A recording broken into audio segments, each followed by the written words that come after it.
The creator of The Mandalorian is back in 2026 to show Star Wars how it's done. It's 2026, and the galaxy far, far away is buzzing.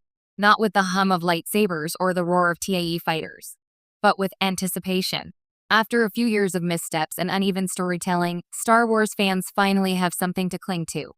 The return of Jon Favreau, the visionary mind behind The Mandalorian. The man who redefined the galaxy's small-screen storytelling is back. And this time, he isn't just tinkering around the edges. He's taking the helm of the franchise in a way that reminds fans why they fell in love with Star Wars in the first place. To understand why Favreau's return matters, we need to rewind to 2019, when The Mandalorian first premiered on Disney+. At a time when Star Wars was struggling to find its identity post The Last Jedi and The Rise of Skywalker, Favreau delivered a show that felt like Star Wars in its purest form. The Mandalorian wasn't weighed down by fan theories, intergalactic politics, or endless character cameos. It was intimate. It was cinematic.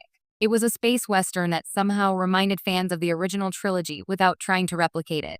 And, yes, Baby Yoda, or Grogu, as he is officially known, became the cultural phenomenon that proved Favreau's touch could still set the galaxy ablaze.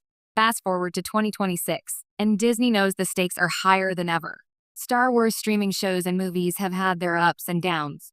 Some like Ahsoka drew critical praise but struggled with pacing, while others like Andor showed that darker, grittier storytelling could work.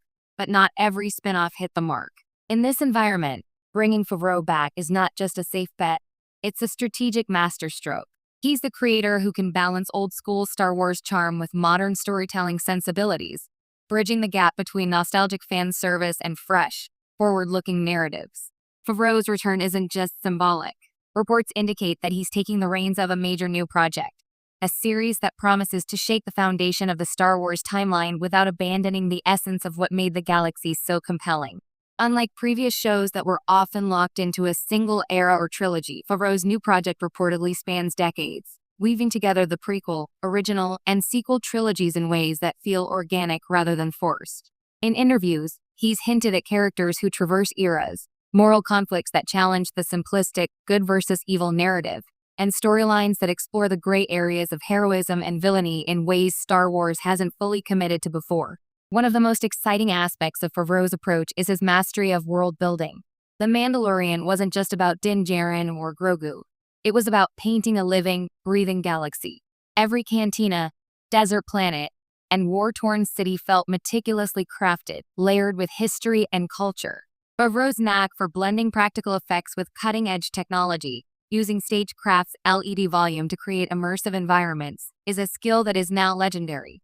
In 2026, he's poised to push the technology even further, creating worlds that are not only visually spectacular but emotionally resonant.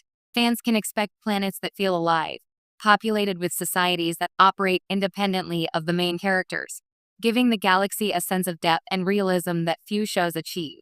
But Favreau's magic doesn't stop at visuals. His storytelling is character-driven, and in an era where Star Wars has sometimes stumbled by prioritizing spectacle over substance, that's exactly what the franchise needs. Take The Mandalorian.